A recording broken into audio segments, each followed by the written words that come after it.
Well, hello, and welcome to a very special edition of Association Transformation.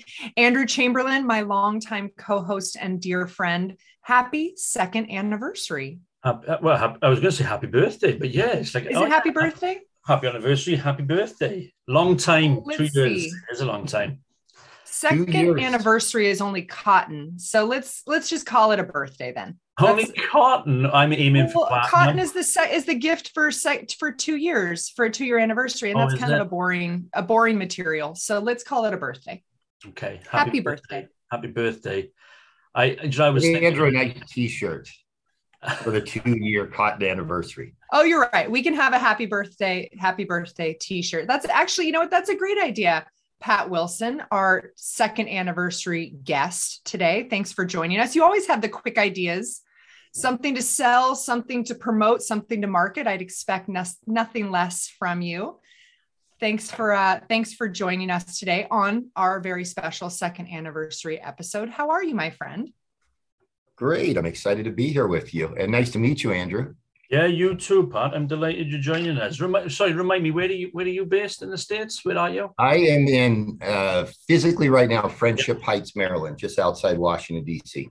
Right, cool. Friendship Heights. That is that. PAI. PAI is global. Yeah, okay, but Friendship Heights. That sounds like a teenage soap opera. Yeah, it sounds like you really lovely. The zip code is 90210. Yeah, exactly. That's right. There you go. There you go. But, Pat and I have known each other for a while, and I've been asking him to come on for a long time now. And he's been crazy busy. He has been crazy busy since really the pandemic brought everyone to their knees. And I've been amazed watching him over these last 28 months pivot and bring his clients from all virtual to hybrid to back to in person. I mean, Pat is a specialist in trade shows, in conventions, in advertising, really everything non-dues revenue. And I've been desperate to get him on to share with us that progression from spring of 2020 to spring of 2021, now 2022, and where he thinks we're going from here. So Pat, thanks for making some time. We're excited to have you. I'm excited to be here. And yes, it has been quite an adventure the last 2.5 years, I guess we're coming up on since March of 2020. That's right. And my experience with you when I worked with associations, you were always the guy that they would call to sell the trade show floors out, sell all the advertising for the magazines, fill all the booths and all this trade show floor space. And, it was automatic. It was easy. You called Pat, it got it done. But obviously things changed. What was the biggest challenge for your association clients as the pandemic really took over and sidelined them for 2020 in person? Well, I would say associations being structured not like a business. A lot of their budgets are so dependent on their meetings. So there was definitely a deer in the headlights period for a lot of association leaders. We'll say that. That's a gentle way to say it. Very nice. I mean, we did an event late June of 2020, and literally the title of it was "What Do We Do?" And it was it's an association we work with that is an association of association executives. Oh, one that will go unnamed. Who could that? Are we keeping this a secret? Yeah. Well, no, I mean they are. We'll call them ZASE. We can call them ASAE if we want. Whoa! But, like a lot of you name dropping, Pat. How dare you? So, like many associations, they were turned sideways, and they were, canceling their event. They would have been in. I think it was going to be their 100th year in Las Vegas, August of 2020. And the buzz that I started to notice during May of 2020 was a lot of the tech companies that we work with. So on their behalf, we do a lot of digital media and advertising. Everybody who had a legacy solution that was learning management platforms, AMS platforms, event management, physical management of meetings, everybody was pivoting into sorry, Pat, that's the swear box right there. You use the P word. You use the P word. That's $1 in the swear box right there. Sorry, Gary. What's the P word? If you're in the moment, pivot, yes. if you're retroactively in the moment of May of 2000, does that count? So everybody had a solution all of a sudden, and it was getting really noisy on social media and email. And so I started comparing to the execs at ASAE. There may be a way that we can address this for the association market. And so what we did with them is we activated the first 2 events, which were virtual events for virtual events. So sounds almost like a Seinfeld episode, but it was. That's right. Well, no one knew what the heck they were doing. I mean, we were kind of just making things up along the way. Yeah. I mean, the first phase really felt like it was stewardship. It was engaging and listening and, comforting bi-directionally what is going on. But as far as getting into some way to address this challenge, what we ended up doing was we've done probably 20 virtual events, which are sponsored presentation days of somewhere between 8 and 15 or 16 companies who get to do a presentation. The attendees receive credit, and it's a great way to monetize, deliver value. And in our case, it was helping an association really quickly realize there's a way to deliver value. There's a way to deliver something new and to do it quickly. The execution and pulling the program together, selling it, that's all of that had to happen. Well, at least you think back to pre-COVID, and what we thought of a virtual strategy as a webinar series. That's what a virtual strategy used to be.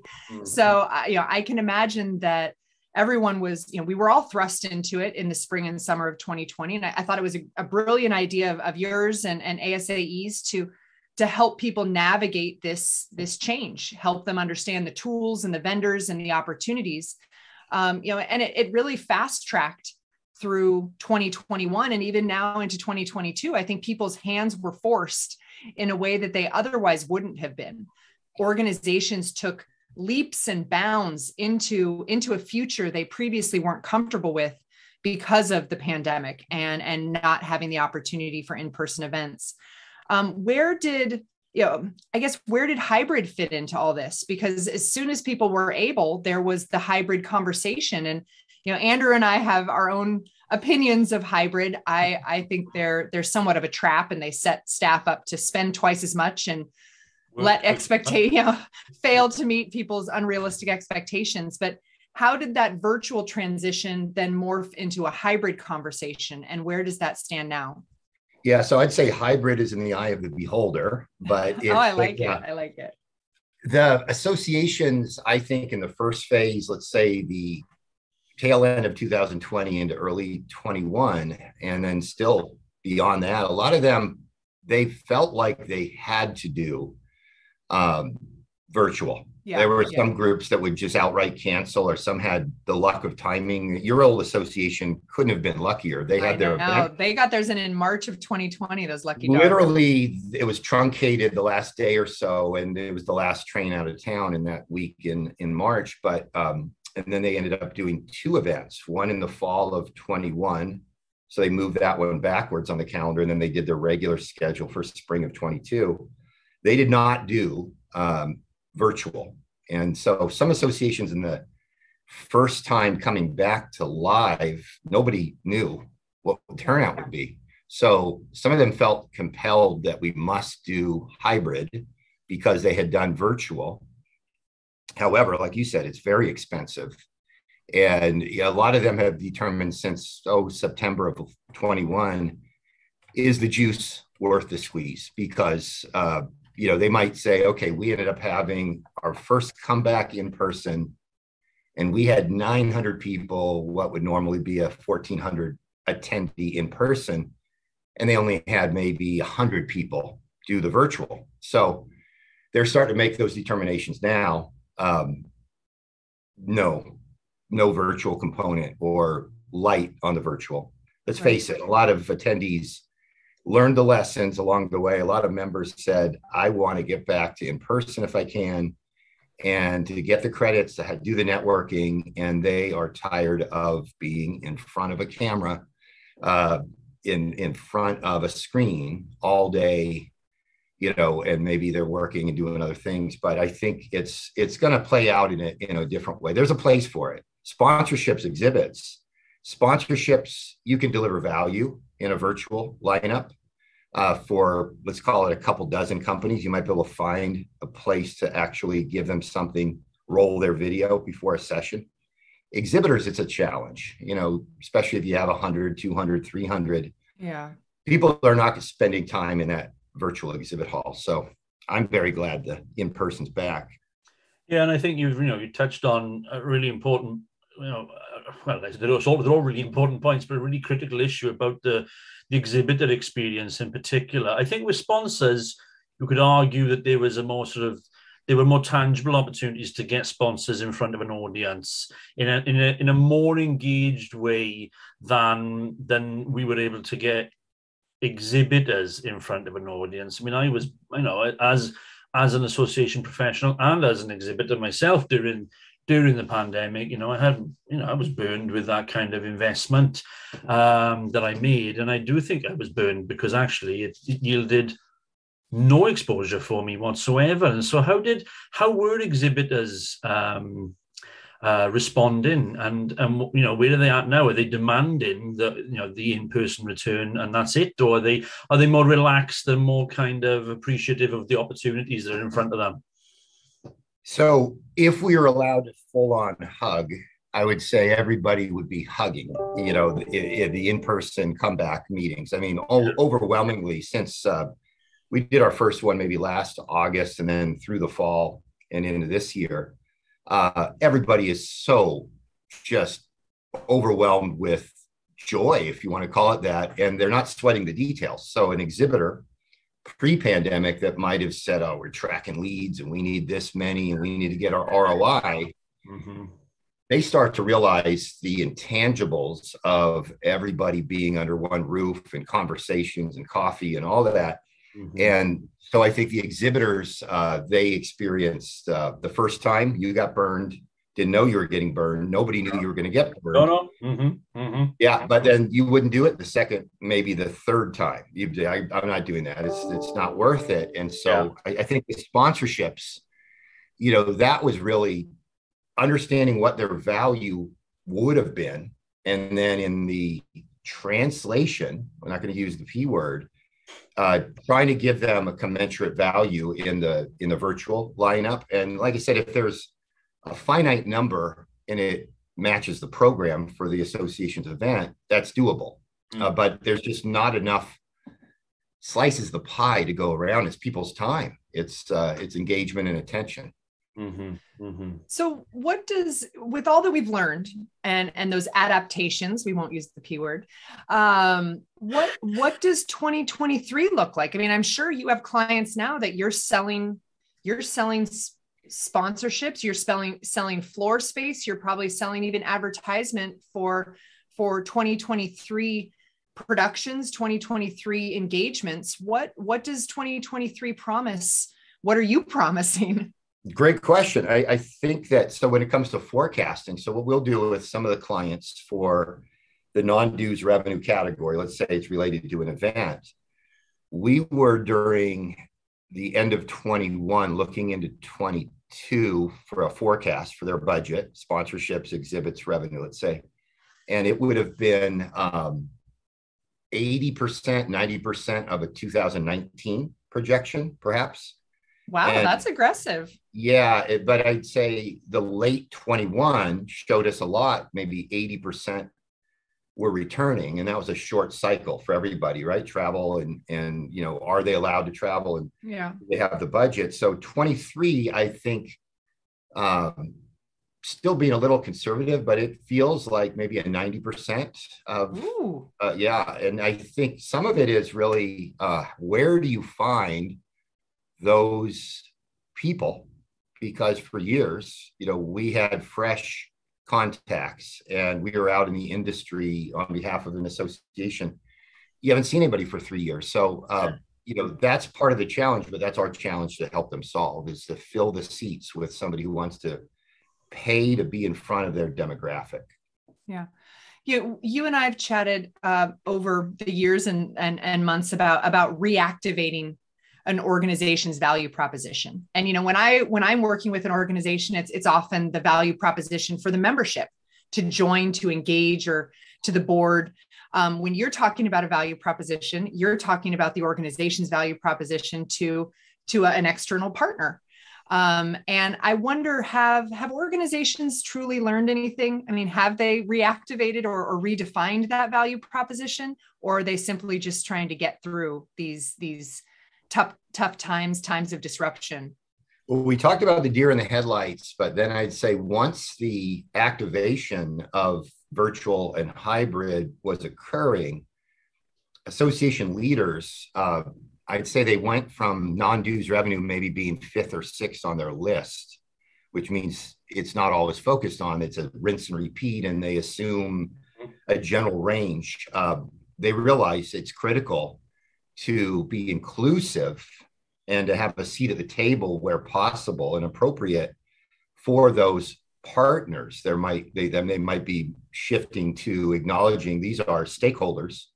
They're not just vendors. And so, yeah, I think that's been the sea change, is the non-dues revenue and who delivers that category for some of these associations. It's risen up to, top 3, top 4. And it was looking like a top 1 or 2 for the crisis period there.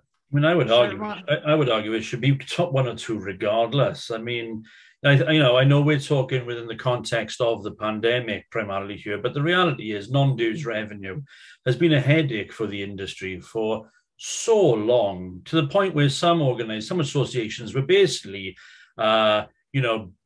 quasi event management companies, because almost all of their income was being generated through one significant event per annum. And, that's a wholly unsustainable model. And it's interesting, Lisa, when you said about, are we still focusing on the tough times and getting through this? I don't think we can use that as an argument for indecision or standing still anymore. I think this isn't tough times. This is just business as usual. And understanding the need, the critical need to diversify your income streams so that dues are only one element of a far more sophisticated income strategy is, I think that needs to be number 1 on everybody's every board of directors and every senior leadership team should be discussing that, because otherwise we're only going to reach the next crisis, and there will be other crises. It's clearly moved up, but I would say an association executive wasn't previously wired to think that way, and it's shifted. It's not shifting quick enough, in my opinion, though. But yeah, I hear you. So here's really your birthday present, Andrew. I agree with you. My God, did you right. See that silence? To see the tumbleweeds just bumbling across the screen there. I was like, what? I'm sorry. I think I lost my... I'm saying I agree with you, and you're right. It's taken me 2 years, but I'm going to verbalize it. I agree with you, and you're right. I feel honored to have brokered this. And Pat's a witness. We have a live witness to this. Oh, I love that Pat isn't just wanting to be a witness. He wants to take credit for brokering it. Well, 2 years at an impasse is a long time. Oh no, but seriously, I agree with you, and you're right. There is no excuse. There's no longer an opportunity to be entrenched in your own status quo, whatever that was. And I see a lot of organizations that financially survived the last 2 years really because of investment income. Yes, that allowed them to weather the storm, and they're now coming out of it without the cuts and scars and bruises that they may otherwise have had because of pandemic cancellations. No, absolutely. Now we see a market that is unforgiving, and those investment incomes are bleeding away at a rapid pace. And if they haven't adapted to a new non-dues revenue approach and an aggressive model for non-dues revenue, they will be in a worse situation. And there's than they would have been in 2020. There's categories and ways to monetize that previously were either taken for granted or possibly overlooked, not prioritized, certainly. So advertising, let's say, in some of these same situations or these associations, the events were canceled, but some of the same companies really still wanted to be in the conversation in front of those members. And they had the budget. So what we help the associations do is get those companies in front of the members, digital advertising, virtual events, even some print that still occurs. And so it's moving the furniture around on the outside, but the association now can say, wow, we have value. And then the full year partnership view that they can take either formally or just acknowledging that these stakeholders are indeed partners, give them a seat at the table and be inclusive.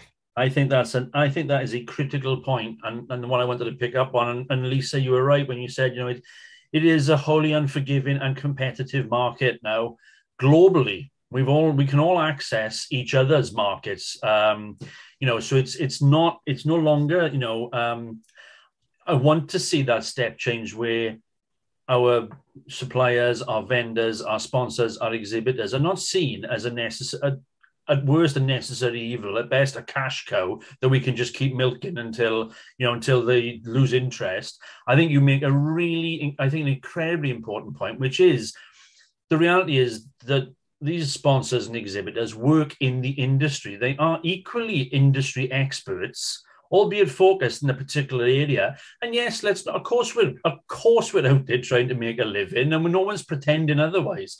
But I think recognizing and using the language of partnership and stakeholders and interested parties, rather than merely viewing them as, like I say, just a source of income and then see you at next year's meeting, have a good year. I think that's a critical step change in leadership culture that's necessary. Stop chasing stop chasing the money and instead bring people into the conversation.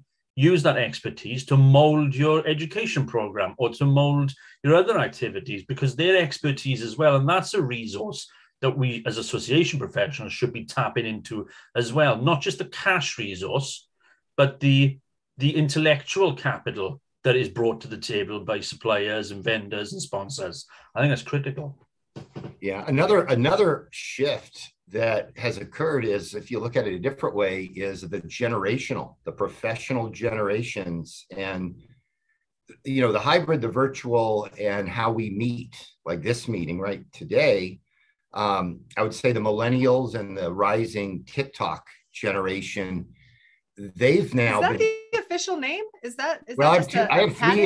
I have three of them, Gen Z, I guess, but I'm happy. I call them TikTokers. I'm happy to be a TikTok generation. I'm down with that. I'm cool with that. Thanks.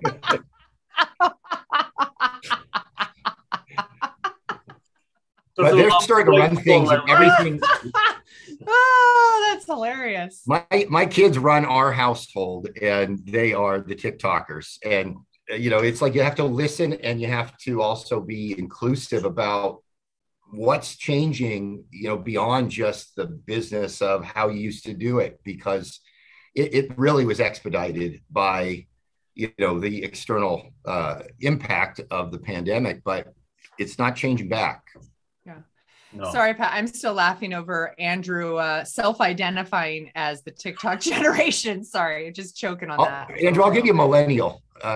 You're too kind. Thank you. You're generous. You're a very nice man. I like you. I can see why you get all this business in. Pat, I think about how organizations have, let's just say, professionalized the search for non-dues revenue. Do you find that you guys are more busy because people are outsourcing this undertaking, that this isn't something that they have staff for? I mean, if you're working for the big dog, the biggest dog on the block, and they're outsourcing, is outsourcing of sponsorship and advertising sales and exhibitor sales, is that something that's really the I don't know, the future. Yeah. Maybe, So maybe it's not the future anymore. Maybe it's the Great now. Resignation, and let's just say a lot of people working in associations, everything changed for them, and their job description wasn't the same. After March of 2020, let's say you're in the meetings department and you are food and beverage, hotels, travel, logistics, and now you have to activate and think about monetization and all these things. It's a different role. And some people that were close to retirement or hadn't thought about retirement retired, or people have moved along. So the opportunity, and I guess, you could say outsourcing, but they generally will bring us in as an embedded partner. And it's like embedded partner. That sounds really fancy and very expensive. We joined at the hip, but I'd say it's kind of like, we'll use a Seinfeld reference because, we're probably watching reruns if you're a TikToker like Andrew, but, we're like Newman, we're not Kramer or George, but we are right down the hall and we're in the same building a lot of times. And so it's really trying to get a view of, their mission, their culture, their member, their way of doing things, their structures, their sacred cows. And, on behalf of them, filling the role that they might utilize 3 or 4 or 5 staff members, that are employees that would have overhead. So that's where we can help them with all this change. They are short-staffed and they need a lean solution that focuses on outcomes. Well, and I can imagine there's been such amazing turnover within the sponsor community, within the vendor community as well. So, you guys would have the best chance at making those relationships, keeping up on those transitions and those migrations, more so than an internal staff office. So, Pat, it sounds like this is a conversation we need to revisit in 2023, and I look forward to seeing where things go and how things evolve. It's so vital, revenue diversity and engagement diversity. I mean, this is really about both. It's not just about firming up your budget. It's about how you're engaging your audience and how you're delivering value to every stakeholder within your space. And a big opportunity to look to the future and change, because change came to us and you can embrace it or you can fight it. But I think it's an opportunity to embrace it. Yeah. Well, thank you so much for joining us. Thank you for being our second birthday guest on our special day and brokering a historic moment of consensus and agreement between Andrew and I. Thank you for being here. We may need you back just to referee. I'd be down for that. And I'm sure you'll see Andrew on TikTok all the time. All the time. I'll be, Pat, you're going to be in Nashville, because if you are, I'm going to get us on TikTok. We're going to do some TikTok things when we're there. We will be in Nashville. Yes, August 20th through 23rd. So, Andrew, I can't wait to meet you in person. And Elisa, you'll be there, right? I will. I'm excited to see you both. I'm guessing any TikTok videos will need to be tequila fueled, and these will be is there any other kind? Quite fun. Oh, thank you, Pat. Thank you, Andrew, for joining me. This is Elisa Pratt with Brewer Pratt Solutions, your co-host of Association Transformation, your favorite association podcast. Thanks for joining us. If you have any thoughts on topics that we should cover or guests that we may want to welcome, please reach out. Social media. You can also find this podcast where you find your best and most favorite podcasts: Spotify, Apple, all the favorite spots. Marcus is one of your favorites. And join us again next time. Until then, put your members and your mission first.